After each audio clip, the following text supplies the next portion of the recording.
Esse é um caso bastante revoltante, tá? E ele abrange muitos pontos, mas um deles, claro, que chama bastante atenção e, digamos, para nós que estamos sempre acompanhando histórias de crimes reais, talvez nem tanto. Mas olha só, é até um conselho clichê: não existe lugar seguro, então é preciso ficar sempre atentos. Muitos casos começam com era um bairro tranquilo, ou ali todo mundo podia dormir de portas abertas, todo mundo se conhecia, comunidade pequena, baixa criminalidade, etc e tal. E o desfecho, como a gente sabe, é sempre uma história violentamente brutal. Então é importante não negligenciar, tá, a segurança, e quando ouvir aqui é muito tranquilo, fique com um pé atrás, pois em todo lugar tem pessoas, tem gente. E sempre pode haver um monstro no meio dessas pessoas. E o episódio de hoje deixa esse clichê, como eu falei, né, mas lamentavelmente real das histórias de true crime evidente. Preparem-se, eu vou contar tudo em detalhes. E ó, é daquelas histórias. Eu sou Marcos Campos, sejam todos muito bem-vindos. Hoje eu conto em detalhes para vocês o chocante caso da Mariane Vaatstra. Mas antes eu peço por gentileza que você considere se tornar um membro aqui do canal. Mas caso você não possa nesse momento, tá tudo certo. É só você deixar um like pra mim, um comentário, nem que seja um emoji, porque você já vai me ajudar bastante e diretamente nas produções do canal, tá? Combinados? Só lembrando, galera, que agora em março o meu cupom Marcos Campos continua dando condições especiais lá no site da Growth, tá? Na Growth Suplementos. Então, a quem curte os produtos da Growth, fica aí a minha dica, é só usar Marcos Campos e aproveitar. Fechou? Recados dados, vamos aos fatos.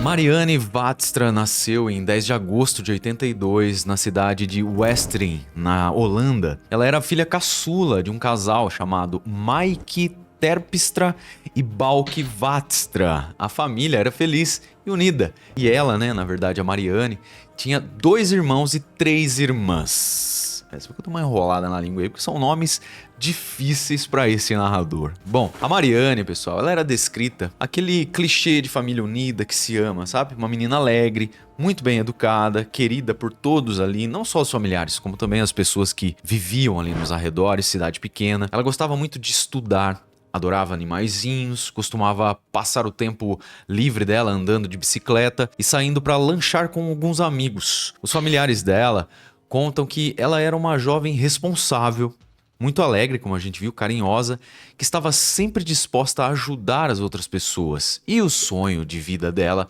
era se tornar uma bailarina profissional. Muito bem, dada essa breve contextualização e biografia da Mariane, uma vez que ela era uma adolescente, pessoal. Vamos partir então para como tudo aconteceu, como tudo começou, tá? A Mariane morava com seus pais e um dos seus irmãos, pois os outros todos já tinham saído de casa, né, para seguir a vida aí. Aos 16 anos, então, a Mariane começou a trabalhar em um mercado que ficava perto da casa dela. Ela estava acabando os estudos e ela, naquele momento, estava namorando um rapaz de 18 anos. E galera, a gente procurou muito aí nas fontes o nome do rapaz, mas não encontramos nenhum site confiável, tá? Ou seja, ela estava tendo uma vida normal, a Mariane, e tranquila, até que no dia 30 de abril de 1999, após o trabalho, ela se encontrou com alguns amigos e também com esse namorado, cujo nome a gente infelizmente não sabe, mas isso não influencia na história, tá? Como a gente vai ver. Ela se encontrou então com esse pessoal aí em uma lanchonete, e dali eles decidiram fazer um passeio até uma cidade que ficava próxima ali da onde eles viviam.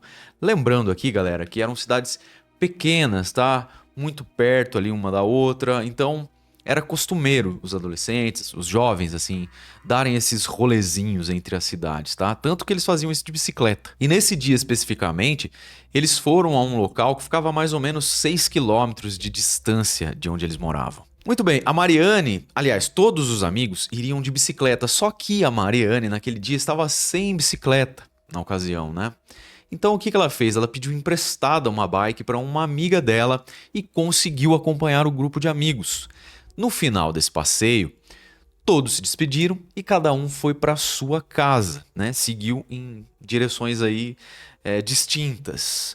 Aqui me fez lembrar até, inclusive, daquela cena do Stranger Things, né? Lembra quando aquela cena onde o Will some?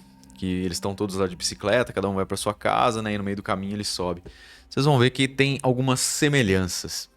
O detalhe aqui, como já dá pra supor, né? Por esse spoiler que eu dei, é que todos chegaram nas suas casas. Menos, evidentemente, a Mariane. Bom, o tempo foi passando, começou a ficar tarde e a família da Mariane achou aquilo muito estranho, o fato dela ainda não ter voltado para casa, não ter dado sinal de vida, pois como eles mesmos disseram, e eu comentei com vocês na introdução, ela era muito responsável e caso fosse a algum outro lugar depois desse rolê com os amigos aí, ou quisesse dormir fora de casa, na casa de alguma amiga, certamente ela arrumaria um jeito de avisar aos pais. E caso não tivesse como avisar, já que a história se passa em 1999, a comunicação à época não era lá, né, como é hoje, muito longe disso, era mais limitada, ela então não faria isso, ela voltaria para casa. Mas como a gente viu, isso não aconteceu. Na manhã seguinte, então, já extremamente preocupado, o pai da Mariane entrou em contato com a melhor amiga dela, com quem ela sempre saía, mas a moça disse que a última vez que esteve com a Mariane foi no início da noite do dia anterior, quando ela disse que iria para casa depois do passeio que elas deram, né? O passeio de bicicleta lá com o grupinho. E nesse momento todos perceberam que algo estava muito errado. Então os familiares da Mariane, o namorado dela e também a melhor amiga decidiram começar a procurar por ela, né, ao longo ali da cidade, dos arredores, dos caminhos que ela poderia ter feito. E uma amiga dela, junto com o namorado, foram de carro para refazer o trajeto que ela possivelmente teria feito do local do último local, na verdade, onde ela foi vista, né, até a casa dela. Eles queriam encontrar alguma coisa, pelo menos uma pista, né, do paradeiro dela, algum rumo a ser seguido, sabe? Enquanto eles procuravam, então, né, por essas pistas, os familiares foram até as autoridades, delegacia, para relatar o desaparecimento, né, tornar oficial o desaparecimento da Mariane. Durante o trajeto que a amiga e o namorado fizeram, procurando pela Mariane, eles perceberam que alguma coisa estava refletindo uma luz em uma área de mata na beira da estrada. E aqui na minha cidade, inclusive, né, quando eu tava lendo sobre isso, no caso, eu até lembrei que aqui o povo fala que tava dando ar. Vocês já ouviram essa expressão aí? Pra quando tem um reflexo muito forte de alguma coisa, né? Um vidro ou uma lata que você enxerga de longe, aquele negócio que você não consegue olhar. O povo fala que tá dando luz. Nunca, não me pergunte a origem disso. Inclusive, alguém aí já ouviu essa expressão? Eu sempre achei estranha, bizarra, mas enfim. Diante desse reflexo aí, então, né, dando ar, a amiga resolveu olhar de perto, saber o que era aquilo, né? Afinal de contas, no meio do mato ali, estranho, né? Então ela foi até lá para verificar o que estava acontecendo e ela percebeu que se tratava da bicicleta que a Mariane tinha usado no dia anterior. E nesse momento aí, o desespero foi grande, porque a bicicleta estava caída no meio do mato ali, na beira da estrada, né? Então a amiga junto com o namorado ficaram meio desesperados ali, né, afoitos, mas ao mesmo tempo com uma ligeira esperança. Talvez a Mariane esteja por perto aqui ainda, né? Afinal de contas, não passou tanto tempo assim. E eles, claro, começaram a procurar por ela, temendo que de repente ela tivesse machucada, poderia ter sofrido algum acidente nesse percurso aí. Muito embora eles não tenham relatado que perceberam se a bicicleta estava quebrada de alguma forma, mas, né, acho que o cérebro tenta buscar o caminho da esperança, né, galera? Então, imediatamente, eles foram verificar todo o local ali, fazer uma varredura pelo local, procurar pelos entornos, pelos arbustos. E logo eles encontraram a Mariane, aparentemente desacordada, enquanto eles estavam vendo de longe ali. A amiga tentou até, quando chegou perto ali, socorrer a Mariane, mas não conseguiu se aproximar. Aparentemente estava numa situação de difícil acesso ali. Ali mesmo, eles então entraram em contato, né, com as autoridades e foi constatado ali mesmo no local que a Mariane Vátstra estava sem vida. A polícia já estava lá no local, fazendo as averiguações. E eles tinham agora a difícil missão de ir até a casa da Mariane para avisar do que tinha acontecido e pedir para que alguém fosse até o local para reconhecer o corpo. E essa dura missão, terrível missão, ficou pro pai dela, né? Então, ele foi até o local e confirmou que realmente se tratava da filha dele. Então as autoridades começaram a periciar a área e encontraram um isqueiro no local. todos sabiam que a Mariane não tinha um isqueiro, não fumava, não fazia nada disso, não tinha por que ter um isqueiro. Então, provavelmente aquele objeto era de um possível assassino, um suspeito. Mas uma coisa ainda chamou a atenção dos investigadores. Tinham 2 marcas de pneu de bicicleta ali na vegetação onde o corpo estava, entrando em direção ao local, tá? Só que o caminho de volta ali para chegar até a estrada só tinha marca de um pneu. Ou seja, quem fez aquilo com a Mariane também estava de bicicleta e saiu sozinho. Investigação. Os exames periciais foram realizados no corpo da Mariane e eles constataram que ela faleceu em decorrência de um grande corte no pescoço e havia sofrido abuso, de cunho íntimo. E com isso foi coletada ali uma amostra de DNA. O isqueiro também tinha um DNA e a perícia foi feita, os exames, o cruzamento aí para saber se pertenciam à mesma pessoa e de fato ficou constatado que sim, esse material biológico e genético pertenciam à mesma pessoa. Aí, claro que esse material foi submetido aí à análise do banco de dados que eles tinham à época, mas não encontraram o dono daquele material genético. Então, provavelmente o algoz de Mariane não tinha passagem pela polícia. Ou simplesmente aquele banco de dados, lembrando que em 99, talvez não fosse ainda tão completo, a ponto de já dar um match ali, na procura rápida, assim. Enfim, seja como for, via de regra é isso, Ou o banco de dados não está cadastrado com os caras que têm o histórico, Foi preso ainda.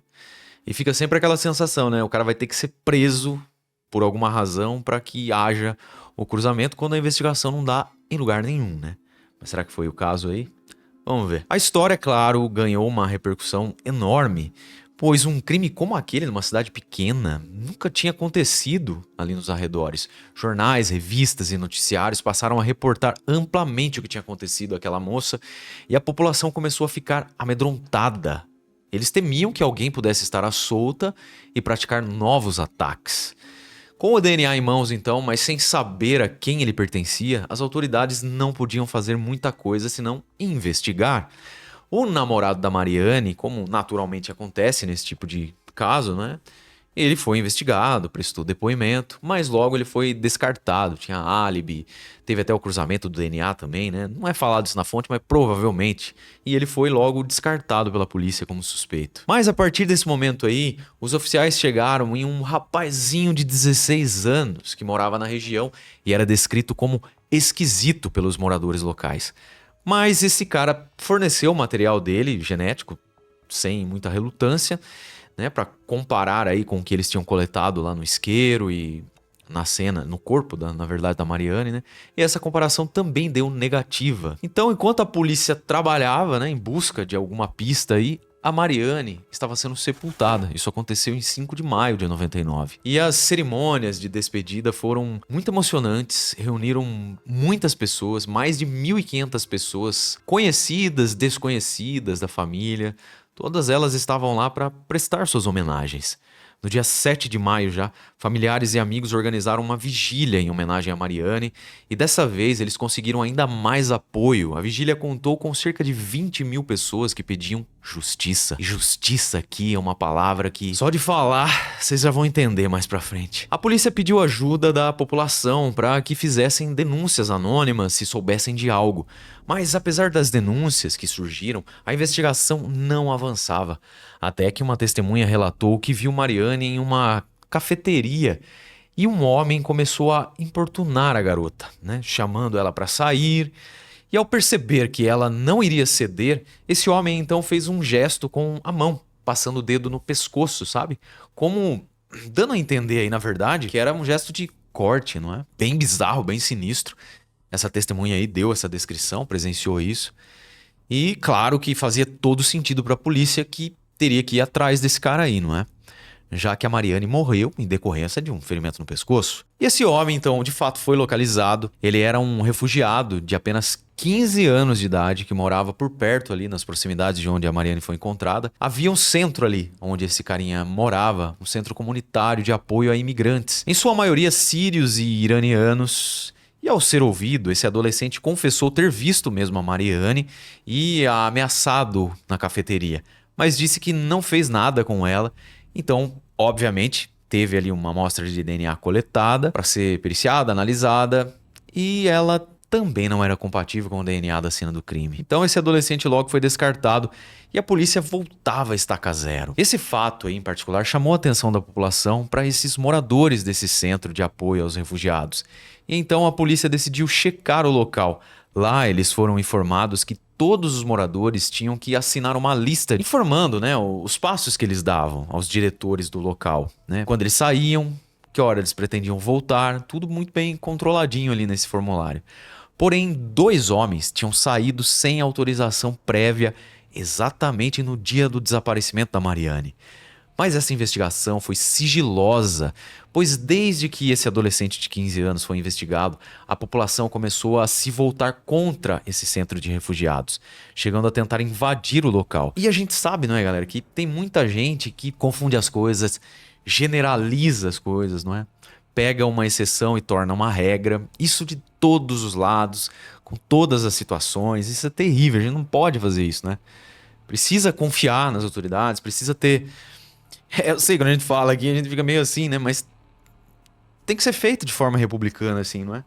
Senão a gente pode cometer um terrível engano. Tanto é, galera, que depois desse imbróglio aí, desse início de confusão, esses homens aí que teriam saído sem autorização do local, eles foram investigados e foi divulgado que eles não tinham nenhum envolvimento com o caso. Assim, um investigador particular contratado pela família da Mariane descobriu que os 2 homens citados estavam no mesmo local que a Mariane e seus amigos naquele dia e que eles não voltaram mais para o centro de refugiados. Um deles, inclusive, foi localizado na Turquia e levado para a Holanda. Mas, como eu disse, depois que eles passaram por exames genéticos, o DNA não era compatível. E essa parte da história e dos refugiados é bastante confusa, tá? Eu vou ser bem sincero com vocês, tá meio desconexa nas fontes. Não sei se tem um viés aí, um negócio meio estranho. Então, foi feito aqui um resumão, tá? Só para não ficar nenhuma ponta solta, para nenhuma linha de investigação que foi oficialmente traçada fique aqui sem entendimento no nosso relato, tá? Fato é que essa linha de investigação foi meio que esfriada. E assim surgiu outra pista. Essa pista surgiu por meio de uma testemunha que alegou ter visto seu vizinho com as roupas sujas de sangue na madrugada dos fatos. Mas o DNA desse homem, adivinhe, que foi claro investigado, também não era compatível com o do suspeito. Ele foi liberado então e a testemunha foi chamada para prestar esclarecimentos e começou confessando que apontou o vizinho como suspeito porque tinha problemas com ele, picuinha, sabe, de convivência ali e só queria o cara preso. Vai vendo. Sem saber mais como prosseguir então com a investigação, as autoridades foram a público pedir que todos os 6.000 homens da região, em um raio de 5 quilômetros, entrassem em contato com a polícia para ceder voluntariamente material genético para as pesquisas de DNA. Mas isso não era tão simples, não era possível, e logo no início da ação, após coletarem pouco mais de 100 amostras, a justiça impediu que isso continuasse, que essas coletas aí continuassem, já que segundo as leis da época não era permitido fazer esse tipo de ação coletiva. Os pais da Mariane então tentaram interferir e apelar para o judiciário pedindo que liberassem a coleta, mas não tiveram sucesso. E aí aquela história, né, galera, se o assassino realmente fosse ali da região, né, das cidades do entorno e tudo mais, com esse alarde todo, a justiça envolvida no sentido de bloquear o que estava sendo feito pela investigação, esse cara aí certamente já teria dado no pé, né, se mandado. O que numa cidade pequena também, convenhamos, em tese, poderia chamar a atenção da polícia que poderia seguir, né, o sujeito que fugiu da cidade, mais ou menos com aquele follow the money, no caso, siga o cara, né? Bom, não tendo muito o que fazer nessa altura dos fatos, então, as autoridades não conseguiram solucionar o caso. Então, somente 11 anos depois, em 2010, o caso foi reaberto, pois novamente a família da Mariane estava tentando na justiça a autorização para retomar aí as coletas voluntárias de DNA. E apenas em setembro de 2012 foi permitido que as coletas de DNA fossem retomadas. Em uma coletiva de imprensa, as autoridades pediram para que quem morasse ali naquela região, na época em que o crime aconteceu, né, dessem ali amostras de DNA. E assim foi feito. Cerca de 6.500 amostras foram coletadas, Sabendo que o criminoso provavelmente não iria ceder o seu material genético voluntariamente, então as autoridades começaram a cruzar os dados das amostras que eles tinham disponíveis ali para encontrar possíveis parentes e assim poder chegar no possível algoz da Mariane. E assim, pessoal, eu acho bem triste, lamentável, né? Quando a família tem que ficar meio que rastejando, sabe? Implorando pela efetividade dos serviços que deveriam fazer isso por ofício, não é? Eu sei que tem todo aquele lance, eu não sei como é lá as leis, né? Mas não crie provas contra você mesmo, isso está previsto, né, nas leis, mas eu não sei se teria uma forma de fazer isso, mas a sensação que dá é que a família tem que, sabe, ficar rastejando ali, uma humilhação além daquela dor terrível do luto. Sabe? É tipo aqueles raciocínios que às vezes eu recebo aqui em comentários meio de hater, de pessoas que têm ódio no coração e falam com a ideologia ao invés de falar com a razão, sabe? E ficam comentando coisas assim que. Ai, o Estado tem sim que ressocializar, tem sim que cuidar dos assassinos. E as pessoas raramente, esse tipo, tá? Que é a minoria, felizmente, raramente coloca, né, nessa equação, além dos deveres do Estado enquanto recuperador, nunca colocam nessa equação a situação da família, né? Que como essa aqui do episódio de hoje, nunca para de sofrer, nunca esquece, fica com aquilo atormentando os dias deles, que provavelmente nunca mais serão os mesmos, né, da véspera do crime. Será que não pensa, cara, de colocar isso na balança antes de sair falando bobagem? Enfim, cara, cada um é cada um, né? Cada um sabe a dura delícia de ser o que é. Mas aqui voltando, diante dessa reabertura do caso então, novas ações, e no dia 19 de novembro de 2012, após anos de buscas, finalmente uma amostra de DNA foi compatível. E não era de um parente, tá? Como a polícia estava tentando aí. Era do próprio criminoso. Pois a combinação entre o material que eles tinham arquivado lá no começo da investigação batia perfeitamente com a de um homem chamado Jasper Steringa, de 45 anos, já a essa altura dos fatos. Esse Jasper aí era um fazendeiro, casado e pai de 2 filhos, um de 5 e outro de 8 anos. Ele morava perto da onde a Mariane foi encontrada. Desde então ele vivia sua vida tranquilamente, como se nada tivesse acontecido, cuidando de suas terras. Quando a polícia localizou o Jasper, ele não quis falar e depois negou ter envolvimento na morte da Mariane. Guardem essa parte que ele negou, tá? Mas acabou confessando na presença de um advogado. A versão de Jasper sobre o dia do crime foi a seguinte. Segundo ele, aquele foi um dia comum, mas ele estava enfrentando algumas questões e problemas pessoais e decidiu sair à noite de bicicleta para relaxar um pouco. E ir então até uma vila próxima para buscar por relações pagas, se é que vocês estão me entendendo. Ele tinha o costume de andar de bicicleta, assim como boa parte da população holandesa. E no caminho, até a vila onde ele pretendia ir ali, fazer, né, sanar essas necessidades dele, ele viu a Mariane pedalando em uma rua deserta. Está aí, galera, o elo dessa corrente criminal, que normalmente a gente chama aqui de oportunidade. Então, segundo ele mesmo disse, em um julgamento já depois, ele ficou com T grande, excitado, e decidiu abordar a menina que tentou, obviamente, fugir, mas ele, como um caçador voraz, foi atrás dela, ameaçou a menina com uma faca para conseguir o que ele queria. Ele a arrastou então para a mata, dizendo que seria tudo muito rápido e que ela não sentiria nem mesmo desconforto. Claro, né? Quem não gosta de passar por uma situação dessa, não é? Mas calma aí que piora, tá? E se ela ficasse bem quietinha, então, logo ela estaria em casa.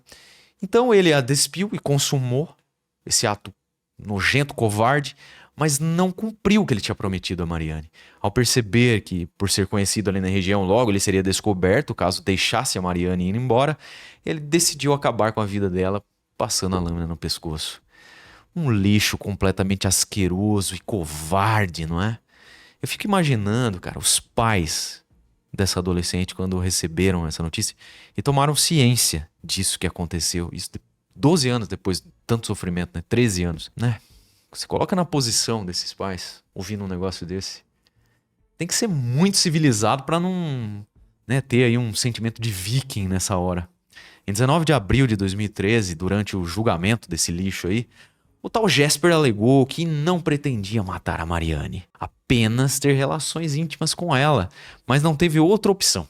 E também revelou o motivo de ter cedido seu material genético. Segundo ele, a culpa pelo que ele tinha feito já o acompanhava há muitos anos e ele queria uma forma de ser descoberto. Por isso ele foi ao local, né, da onde estava sendo coletado ali, deu seu DNA e ficou aguardando depois da investigação chegar até ele, para que ele então pudesse pagar pelo que ele tinha feito a Mariane. Oh, que bonzinho ele, né? Mas na verdade, ele sabia que mesmo que não fornecesse a amostra do DNA, provavelmente as autoridades chegariam nele por causa dos cruzamentos aí de parentes e tudo mais, né? Tinham muitos parentes ali na região. Mais cedo ou mais tarde, a casa ia cair pra ele. E aí, se vocês lembram que eu pedi pra, né, no momento que eu passei ele por essa informação, eu não tenho nada a ver com isso, ele falou, não é? Agora, depois que o advogado entrou na jogada, aí ele tinha a ver, inclusive foi lá, cedeu o material. O que tá cheirando isso aí? Quer amenizar a pena, não é? Se arrependeu porra nenhuma. Quer amenizar a pena. O julgamento foi muito noticiado e o Jasper Steringa foi considerado culpado, mas...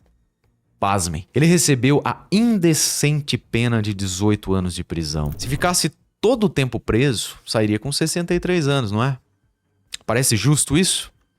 Não, não é? Mas segura que ainda tem mais. A defesa do Jasper em 2020 tentou uma redução de pena, alegando que o criminoso tinha um bom comportamento no cárcere e se mostrou arrependido do que ele tinha feito. Mas a pior parte vem agora. O defensor do Jasper alegou que seu cliente agiu de forma irracional, movido por um instinto sexual, e finalizou dizendo que todos os homens em algum momento da vida já fizeram algo de errado por estar excitado. É de cair da bunda, né? Puta que pariu, velho. Não dá pra colocar nem adjetivo num sujeito desse, cara. Inacreditavelmente, o advogado conseguiu uma redução de pena para que o Jasper fosse solto no final de 23. Mas a família da Mariane entrou novamente com recurso para anular essa decisão e aparentemente conseguiu, porque não se tem notícias se o Jasper foi solto ou não, tá? Então aparentemente ele segue preso. Tomara. Mas não dá para saber realmente. Também não se sabe se ele tá sendo protegido, de repente, se foi solto, sabe? Não sei se isso é possível, mas eu não duvidaria. O fato é que eu espero que realmente esteja preso, pelo menos. Segundo as últimas informações sobre o caso, o pai da Mariane faleceu em 2023 vítima de um câncer. Mas também, coitado, né? Tristeza é foda, galera. Injustiça também, não é? A Mariane era uma adolescente, cara. Esse sujeito aí recebeu uma pena que praticamente era a idade dela, né? Quando ele tirou a vida dela dessa forma... das piores que tem, né? Covarde demais. Que tristeza, né, pessoal? Enfim, quero saber a opinião de vocês aí nos comentários, porque não dá pra falar tudo que eu penso aqui. É embaçado. Mas Passterapeuta dos comentários aí, tá disponível pra gente bater um papo aí, fechou? Agradeço imensamente a sua companhia. Beijo do Ruivo e até o próximo episódio.